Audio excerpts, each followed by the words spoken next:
estamos recebendo aqui nos estúdios o inspetor Ayrton Motti, ele é chefe de seção de policiamento e fiscalização da Polícia Rodoviária Federal. Nós vamos falar a respeito da Operação Carnaval. Sexta-feira começa o Carnaval. E claro, a preocupação de todos é com relação às pessoas que saem da sua cidade, do seu município, não é, para viajar.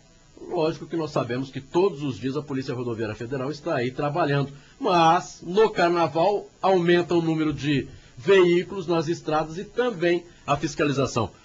Inspetor Motti, é um prazer recebê-lo novamente aqui no programa Tribuna Livre. Como é que vai ser o trabalho da Polícia Rodoviária Federal a partir de sexta-feira até quarta-feira de cinzas, que é um período em que o trabalho aumenta porque o número de veículos também aumenta nas estradas, né? Bom dia a todos. Prazer mais uma vez estar aqui pela oportunidade, Escaramuça, Dr. Sérgio Cruz, aos ouvintes. Realmente nos preocupa bastante, né? É um feriado onde as pessoas envolvem bastante bebida, né? E ainda a gente temos aí bastante condutores, né? Que ainda falta um pouco de consciência nesse período, né? Uhum. As pessoas bebem bastante e ainda querem sair às rodovias, principalmente, e fazer uso da direção. Então é um feriado onde a polícia tenta usar todos os seus meios, né? Que tem... convocar o seu efetivo, usar todas as suas viaturas, radares, etilômetros, enfim, usar todo o seu planejamento para que pessoas não percam a vida nesse período. São quantos quilômetros de estrada federal no nosso estado, no Mato Grosso do Sul? Hoje nós temos aí aproximadamente 3.700 quilômetros de rodovias, recebemos mais alguns quilômetros, né? Então nós temos aproximadamente hoje 3.700 quilômetros de rodovias federais. E quantos postos da Polícia Rodoviária Federal no estado? Hoje nós temos 22 postos. E neste trabalho agora que começa no dia 28, na sexta-feira, quantos policiais rodoviários federais serão utilizados nesta operação, veículos, para que as pessoas saibam que não é só o trabalho nos postos, não, viu? Vai ter aí as viaturas circulando pelas estradas, para que você também respeite o limite de velocidade, porque infelizmente as pessoas continuam abusando, principalmente nas estradas agora que receberam um recapeamento. Acha que aí, porque recebeu o recapeamento, virou pista de corrida, né? O que é benefício para a sociedade não pode ser usado para o mal, né? Às vezes a gente sempre fala, né? A rodovia em bom estado, sem buracos, né? Em bom estado de conservação, não pode ser usada para o cidadão se matar, né? Causar um acidente ou ferir outras pessoas. Mas a polícia vai ampliar esses pontos, né? Nossa capilaridade será ampliada em cerca de 50%. Então nós vamos colocar nossas viaturas, nosso efetivo também, nosso efetivo administrativo da nossa superintendência, nosso núcleo de operações especiais. Os policiais de folga serão convocados no meio da sua folga para trabalhar, para contribuir com a sociedade, né? Nossos policiais já trabalham sobrecarregados, né? Nós temos uma fronteira que nos causa bastante preocupação, bastante trabalho, né? Nosso estado ele é vítima, né, nessa fronteira, usada aí como corredor pelo narcotráfico.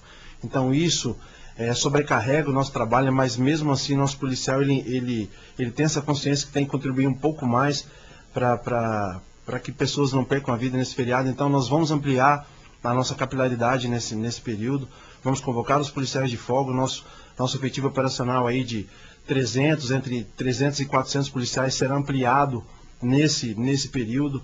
Nosso efetivo da sede, como eu já disse, da nossa sede administrativa também todo será convocado.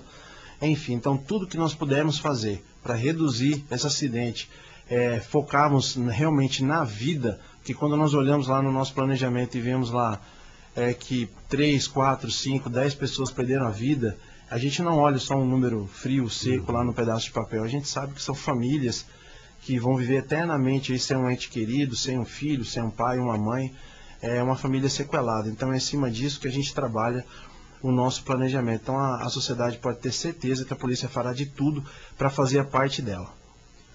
Bem, inspetor Ayrton Motti, eu estive ontem na cidade de Dourados e percebi esses radares que vêm na BR-163. E alguns, parece-me que não tem placa de sinalização. Primeiro, qual a velocidade exata desses radares? Se é que nós podemos, acho que é o radar mesmo. Qual a velocidade disso? E se isso não pode, ao invés de ajudar, causar algum tipo de acidente? Porque de repente a pessoa, eu vou pode estar um pouquinho acima da velocidade, a hora que percebe o radar, quer colocar o pé no freio, às vezes um outro que vem atrás e não cuida. Não está faltando um pouquinho mais de placas nesses locais? Pois é, hoje a lei não exige mais aquela placa anterior ao equipamento de verificação da velocidade, né? Mas o DENIT, preocupado com isso, em alguns trechos onde, principalmente carretas, né, estavam cometendo algumas paradas bruscas, né, frenagens bruscas em torno desses radares, colocou algumas placas para que as pessoas tivessem um pouco mais de atenção em relação a esses equipamentos. O fato que isso nós já preocupados com essa situação, temos alertados aos condutores que em relação a esses equipamentos onde não houver placa indicando a velocidade da via, é aquilo que todo mundo já conhece do Código de Trânsito Brasileiro, é a velocidade da via que nós já conhecemos, né, 80, 110, 90 para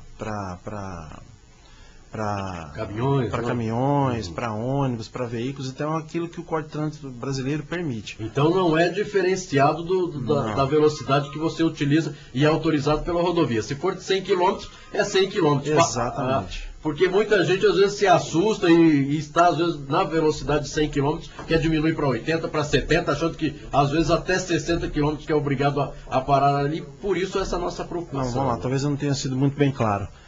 A velocidade que está antes do radar na placa indicativa é aquela velocidade que o condutor deve imprimir para passar pelo radar. O que eu estou dizendo é que nos casos onde não houver a placa imediatamente antes ao radar, é a velocidade da via que o condutor deve passar pelo equipamento. Talvez essa é a grande confusão que exista. Agora, nos casos em que você disse que talvez possa existir uma placa indicando do uso do radar, para que para que os condutores não tenham um pouco mais de atenção e não se envolvam em acidentes, colisões traseiras, nesse sentido, isso a gente já entrou em contato com o DENIT já está atento a esse caso, e casos nesse sentido, próximo a Coxim, São Gabriel, já foram devidamente sinalizados para que esses casos realmente não aconteçam. O que é mais importante do que uma multa realmente é a segurança do cidadão. Inclusive os radares foram colocados. Nós temos casos emblemáticos, por exemplo, naquelas curvas que antecedem a cidade de Terenos, onde aconteceram vários acidentes, vários. A polícia não saía da famosa curva do Jaraguá, né, e as que sucedem a mesma, e radares foram colocados ali e os acidentes diminuíram monstruosamente. Então, realmente ajuda muito. Então, eu acho que é um conjunto de esforços, né, entre o poder público e a consciência do condutor.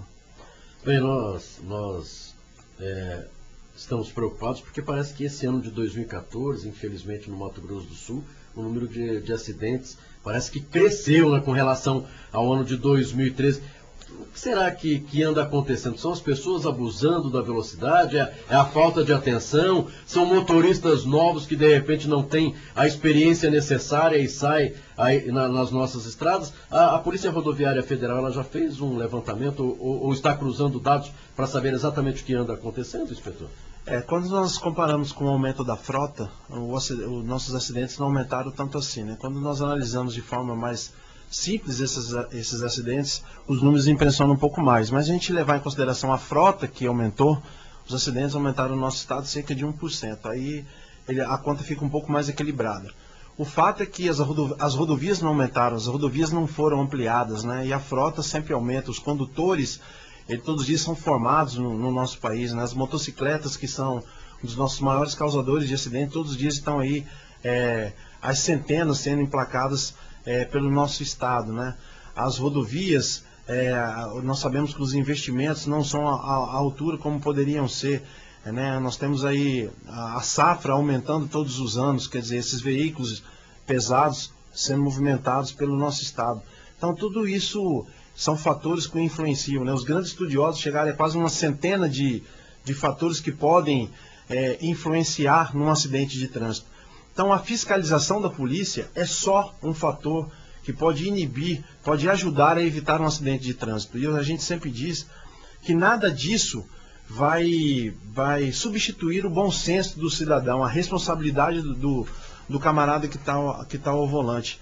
Então nós podemos orientar o Detran, as polícias, enfim, todos fazem suas campanhas, Mas o que nós ainda observamos são condutores irresponsáveis, mal educados. Eu sei que a palavra é pesada, peço desculpas a quem está nos ouvindo, mas acho que assim tem que ser tratado mesmo, porque nós orientamos condutores e 5 quilômetros depois ele está cometendo infração de trânsito, colocando em risco a sua vida, a vida de uma criança de 2, 3 anos de idade, que é seu filho, por exemplo, que está dentro do veículo, ultrapassando em faixa contínua, colocando em risco a vida das pessoas que vêm no sentido contrário.